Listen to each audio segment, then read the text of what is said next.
Pablo está finalizando el capítulo, el libro de a los Efesios. Pablo está preso en ese momento y está escribiendo, ha escrito este libro a los Efesios, esta carta es una carta, y se la manda a ellos allá. Y los primeros 3 capítulos, del 1 a 3, Pablo habla o ha tratado aspectos doctrinales. ¿Cómo cuáles? Como la salvación por gracia, como la justificación, como la morada del Espíritu Santo. Son aspectos doctrinales. Luego Pablo, desde el capítulo 4 y hasta el capítulo 6, habla más bien de el andar, el caminar y la actitud cristiana. Cómo deben andar los cristianos, cómo deben vivir los cristianos, cómo deben comportarse los cristianos. Y Pablo dice que deben llegar a la estatura de un varón perfecto, que es Cristo Jesús. Y Pablo ve esto como una contienda. Esto es una lucha. Esto es una batalla. Y Pablo, muy influenciado por las luchas que se daban en los coliseos, en todo el haber griego, en todo ese coliseo, en todos esos coliseos se daban disputas, peleas al público, donde gladiadores con armaduras puestas exponían su vida uno contra otro. Y eran hombres dotados de una fuerza por encima del común. Aparte tenían buenas armas, y tenían todo el engranaje o la protección que daba ese momento. Y Pablo lo ve de esa manera. Y Pablo habla de toda la armadura del cristiano. Pablo está diciendo que la fortaleza nuestra no está en nosotros mismos, sino que nuestra fortaleza, nuestra fuerza proviene del Señor. Y que nosotros debemos tomar toda la armadura de Dios. Todas las cosas que Dios ha provisto para que el cristiano pueda preservar, pueda perseverar, pueda vivir en victoria. Y nos dice que nuestra lucha, nuestra batalla, no es una lucha contra mi hermano, contra mi familiar, contra mi compañero de trabajo, contra la sociedad, aunque son instrumentos que batallan en contra nuestra, pero no son el origen de ese mal. Dice él que nuestra lucha,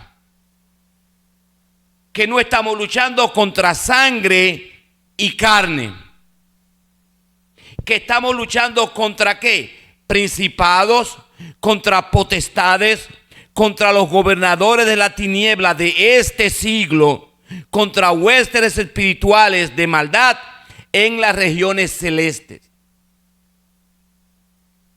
Entonces nos urge a tomar toda la armadura de Dios, lo que Dios ha provisto para nuestra vida, hermanos.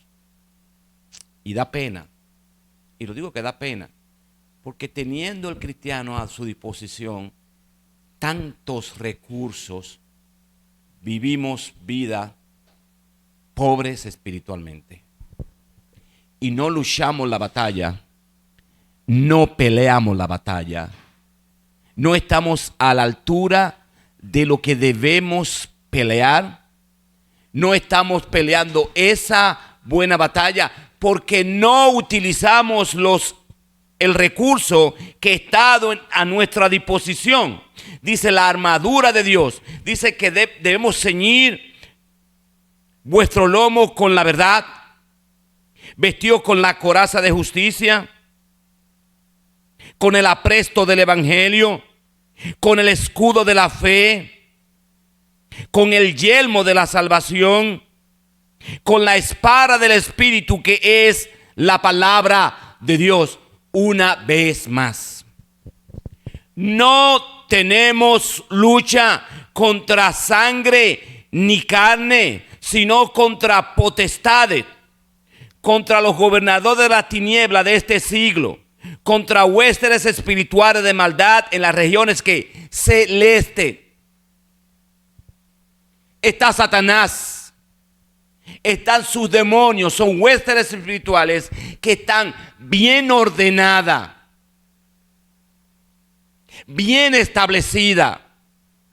Saben lo que quieren, saben lo que deben hacer, tienen todo el recurso provisto para poder hacernos sucumbir, para hacernos caer. Y hay demonios pululando a nuestro alrededor. Tienen experiencia. Y hay un dicho que dice que el diablo sabe más por diablo, por viejo, que por diablo. Bueno, yo creo que una cosa y la otra. Una cosa y la otra. Tiene poder en su creación, pero tiene experiencia ya. Tiene mucha experiencia y no cambia los métodos, le han funcionado y sigue utilizando los métodos. Por eso urgen aquí al cristiano a que tome toda la armadura, se coloque la armadura del Señor para que pueda resistir ¿qué? El día malo.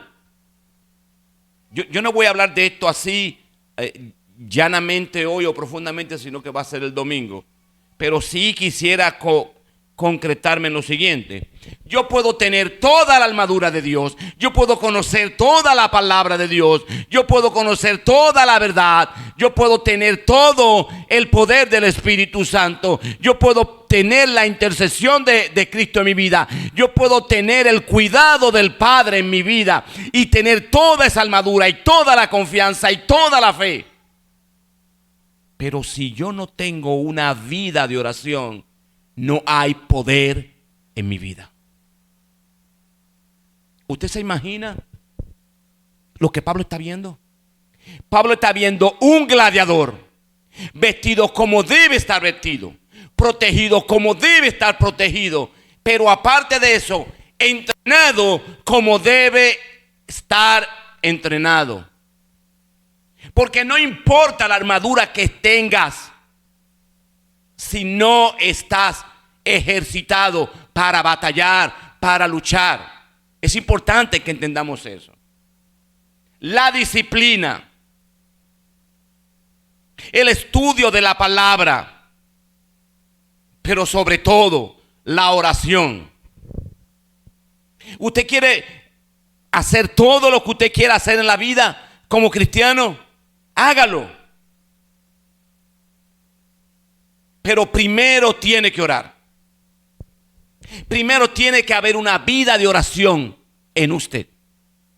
Usted tiene que entrar en esa vida de oración. Y es entonces que usted puede hacer todo lo que usted quiera hacer. Si no ora, y no es una oración esporádica, y no es una oración aislada, y no es una oración como para llenar un requisito, y no es una oración para no irme a la cama sin orar, no he orado y eso me hace sentir mal. No, es una sentida necesidad, sabiendo que la oración es lo que me hace depender de Dios. Y hay 6 cosas aquí, 7 cosas que Pablo habla. Pablo dice: toda oración y súplica, en todo tiempo, en el Espíritu, velando con toda perseverancia por todos los santos y por último por Pablo. 7 cosas. Dice así, versículo 18: orando en todo tiempo, con toda oración y súplica en el Espíritu, orando en todo tiempo, con toda ¿qué? Oración y súplica. Ahí se ve, yo veo ahí la diversificación de la oración. La oración no es un molde. No es algo que tú recitas todos los días lo mismo y te complaces en recitar todos los días lo mismo.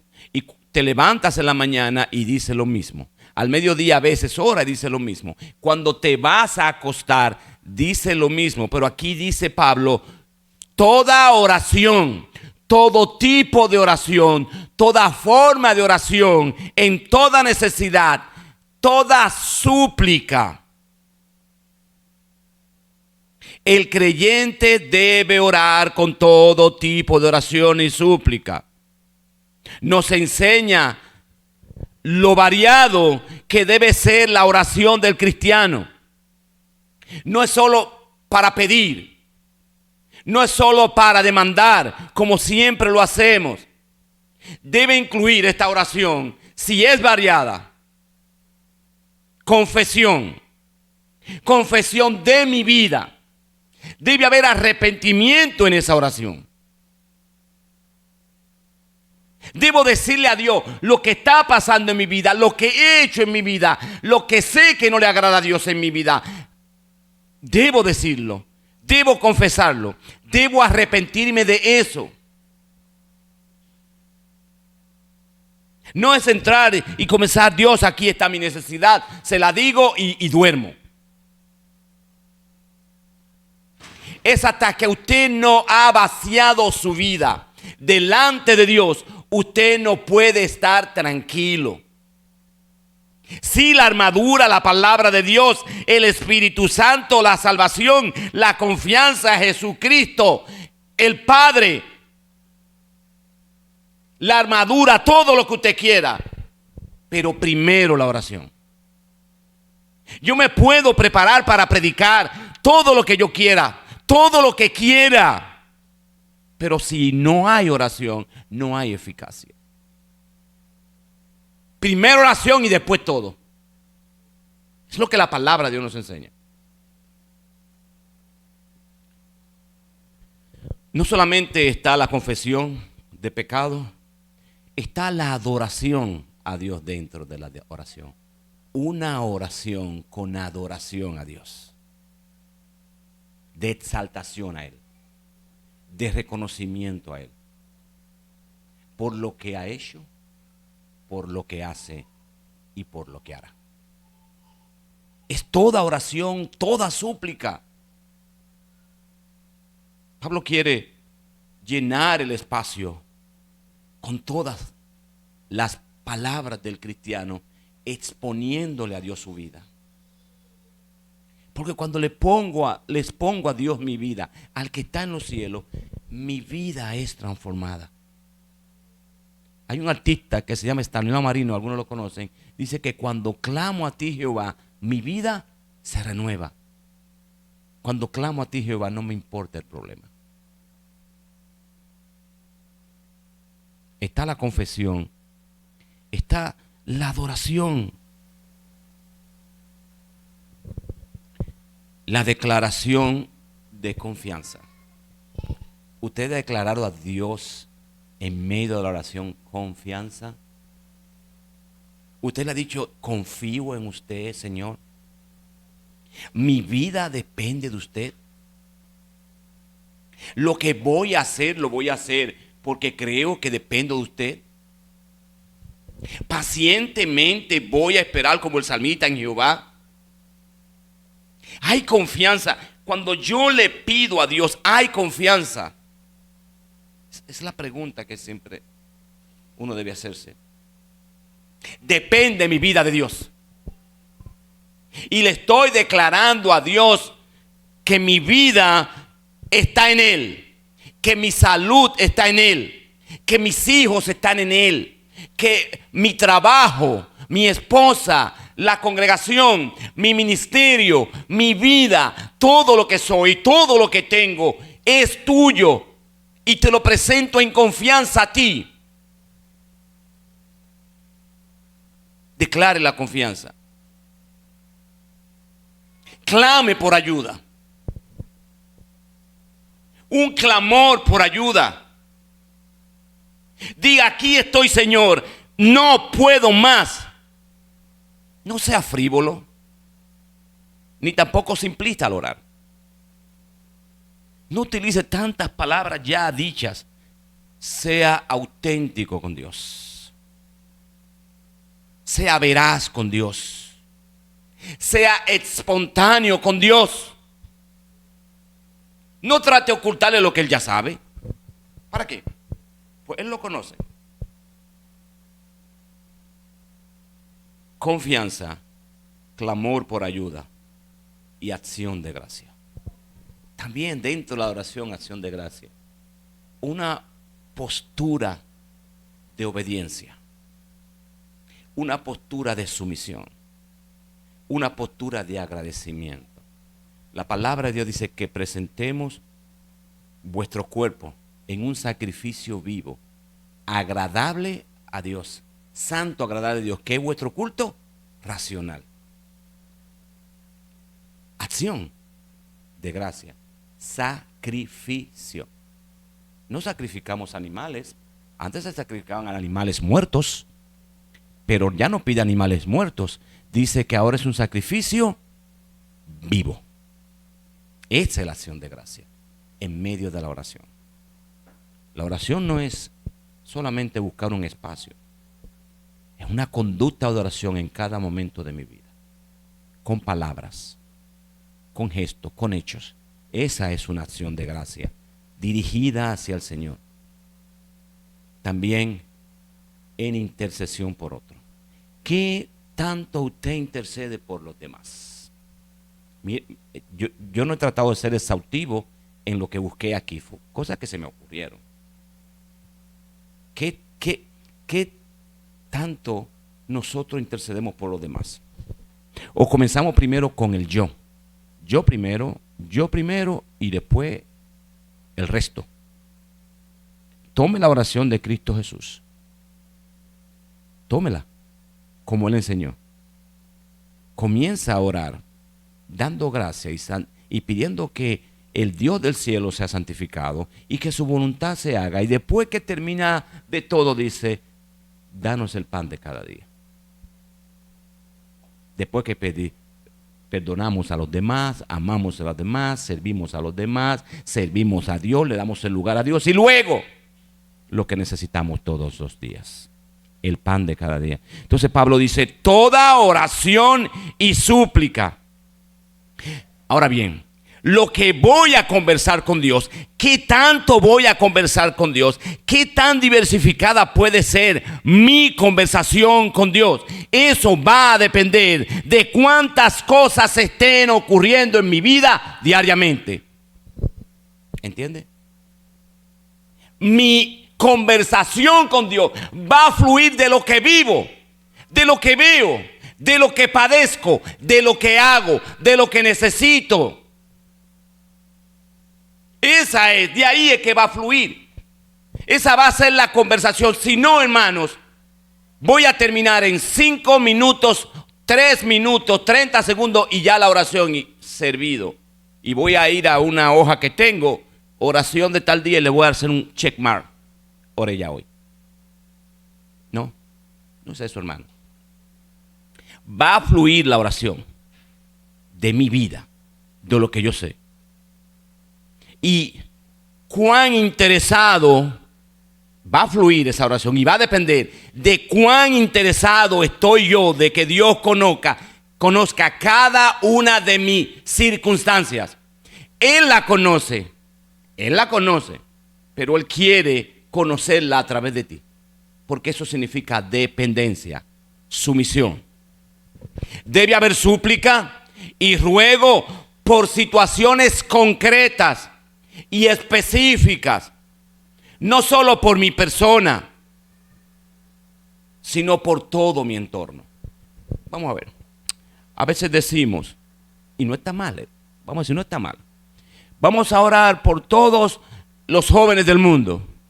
Sí, está bien. Está bien. Pero usted conoce jóvenes en su entorno o no lo conoce. Sí. Entonces sea concreto con Dios. Porque es muy fácil decir, pido por todos los pastores, pido por toda la humanidad y me acuesto a dormir. Porque ya pedí. Pero lo que Pablo está hablando aquí es de algo concreto, específico, que usted tiene en su mente y tiene necesidad de hablarlo con Dios, con toda súplica y todo ruego. Pido por esas situaciones concretas y específicas y todo lo que es en mi entorno. La pregunta es, el cristiano debe buscar ¿cuál es la situación concreta por la que se necesita orar? ¿Dónde hay necesidad de oración? ¿Dónde hay necesidad de intercesión? Usted escudriña para ver dónde hay necesidad de oración. ¿Lo hace o no lo hace? Y la palabra de Dios dice claramente que debemos ser específicos y concretos. Filipenses 4:6 dice así: sean conocidas vuestras peticiones delante de Dios en oración y ruego, con acción de ¿qué? De gracias. Específicas y concretas, no generales, no aéreas. Aterrice, hermano, aterrice. 1 Timoteo 2:1. Exhorto ante todo a que se haga rogativas, oraciones, peticiones y acciones de gracia por todos los hombres.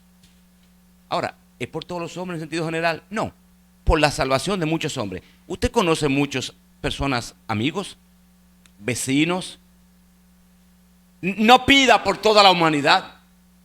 Pida por personas inconversas que usted conoce el nombre, que tiene relaciones con usted, trabaja con usted, es familiar suyo, es vecino suyo, es amigo suyo, es colega suyo, estudia con usted y se relaciona con usted y han llegado a tener un estrecho lazo. Ore por esa persona, porque las demás personas del mundo va a haber personas que oren por ellos. Concreto, toda oración y súplica. Y dice, en todo tiempo. Vamos a ver.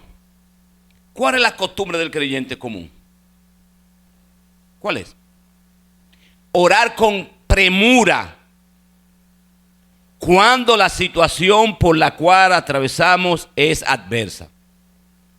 Oramos fervientemente y nos tiramos a orar cuando estamos metidos en el hoyo. Cuando estamos en el hoyo, ahí oramos y se ve la premura y se ve la necesidad. Cuando estamos angustiados o temerosos, ahí oramos. Ahora, Salomón nos dice en esta manera, en Proverbios 3:6, reconócelo en todos tus caminos.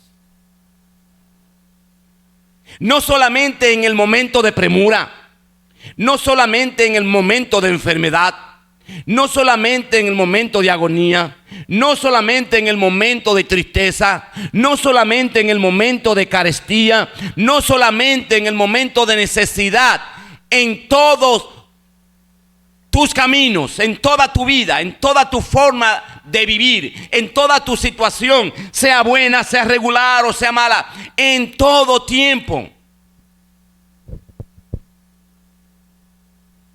Me llama la atención el Señor Jesús orando cuando no había una situación crítica en su vida. Él oraba como era común, salía y oraba. Y duraba largo tiempo orando. Y la situación no era tan mala en un sentido de que todavía no había llegado ¿qué? Su hora. Vamos a verlo. En la mañana. Dice así. Marcos 1:35. Levantándose muy de mañana, siendo aún oscuro, salió y se fue a un lugar desierto y allí oraba. todavía de noche, no había salido la luz. No había premura. Él estaba tranquilo. No había todavía maquinación entre Caifás, Anás y el Sanedrín para matarlo. Sin embargo, él se levantaba a orar. En la noche. Vamos a ver. Lucas 6:12. En aquellos días, él fue al monte a orar y pasó la noche orando a Dios. Todavía no había tanta premura en la vida de él. Sin embargo, él oraba. Ahora bien, ¿pasará eso en nuestra vida? Pasará quizá que no haya premura y tú podrás orar anoche antes de acostarte, y podrás orar en la mañana, y podrás orar al atardecer, y podrás orar en cualquier momento, tranquilo, sosegado, sin derramar siquiera tu vida delante de Él, y tú oras una oración reposada, poca afanosa. Pudiera ser. Pero Cristo le da una importancia vital ahora a la oración como una fuente de su poder, del poder de Él, de la permanencia de Él, de su andar, de su hablar. Y la oración era una parte fundamental de su vida, y no había oración que no tuviera valor para Él. No había momento que perder. Él le daba a la oración el lugar que tenía. Ahora bien, cuando Jesús llega a Getsemaní, ahí comienza a orar un nuevo tipo de oración. Cuando Él está en agonía, es oración todo. Pero aquí dice la palabra de Dios en Lucas 22:14, que estando en agonía, oraba más intensamente, y era su sudor como grandes gotas de sangre que caían hasta la tierra. Sí, es entendible. Cuando estamos agobiados, cuando estamos en angustia, cuando estamos en enfermedad, cuando estamos en agonía, cuando estamos en una carencia extrema, cuando estamos en una situación hostil en extremo para nuestra vida, sí vamos a orar fervientemente, pero debe haber una oración anterior, permanente, para que mi vida esté firme, solidificada, fuerte para cuando llegue ese momento. ¿Entienden? Si Jesús no hubiese apartado todo ese tiempo, todas esas horas, todo el tiempo que Él empleó para orar y comunicarse con el Padre, Él necesitaba hacerlo para estar preparado. Dice 1 Tesalonicenses 5:17, orar sin cesar. Una vida de oración, hermanos, en todo tiempo, en todo momento. Toda oración y súplica en todo tiempo, en el Espíritu. Y aquí vamos a terminar. En el Espíritu. ¿Qué significa orar en el Espíritu? ¿Qué significa? ¿Alguien tiene una idea de qué significa orar en el Espíritu? Espíritu con E mayúscula. Con su ayuda. Con su ayuda. ¿Cómo podré orar yo a Dios sin la ayuda del Espíritu Santo? Y en armonía con su voluntad.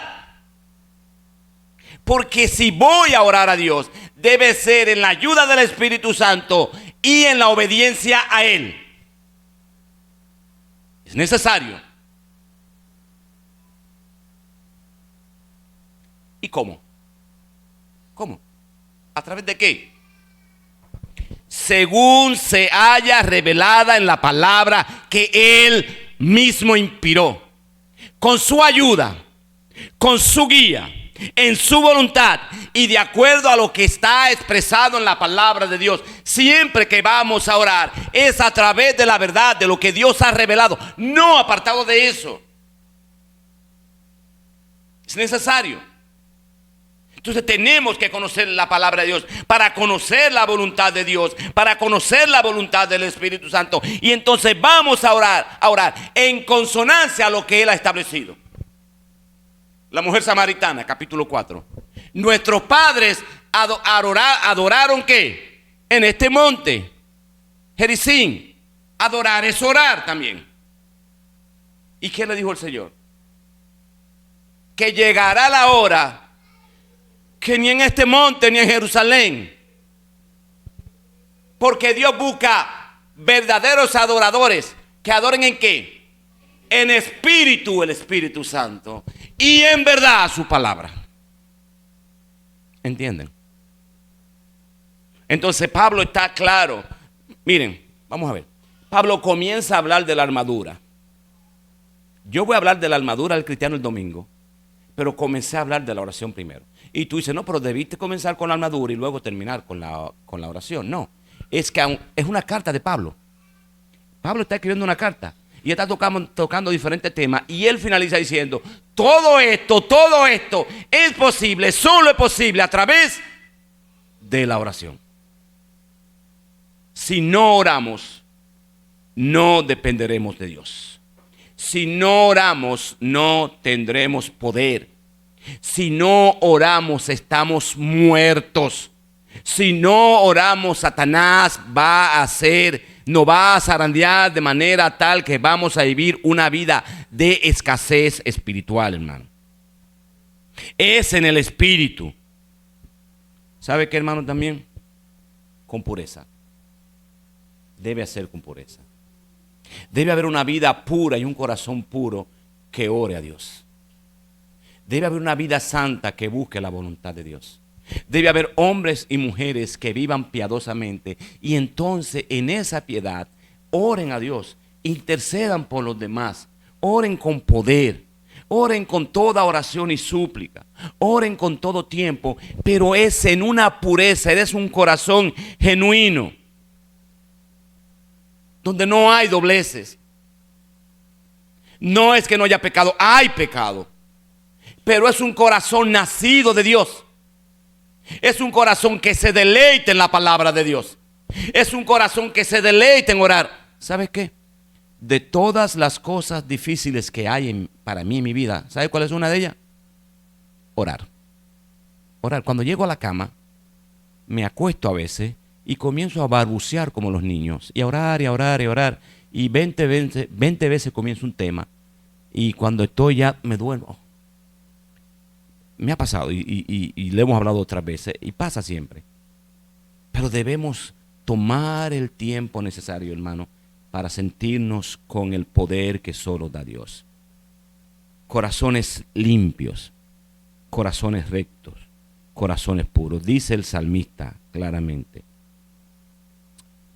cuando él habla de la pureza, Salmo 66, 18, si en mi corazón, dice a David, hubiese yo mirado la iniquidad, el Señor no me habría escuchado.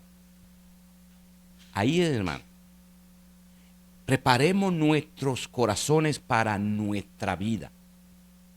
Preparemos nuestra vida en oración.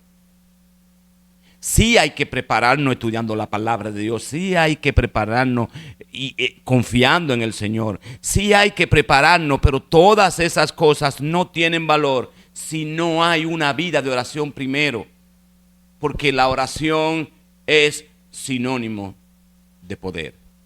El poder del cristiano está en la oración. Señor y Padre amado, alabamos y bendecimos su santo y divino nombre, Señor. Nos regocijamos en usted y le damos gloria y honra por su palabra en nuestras vidas, Señor.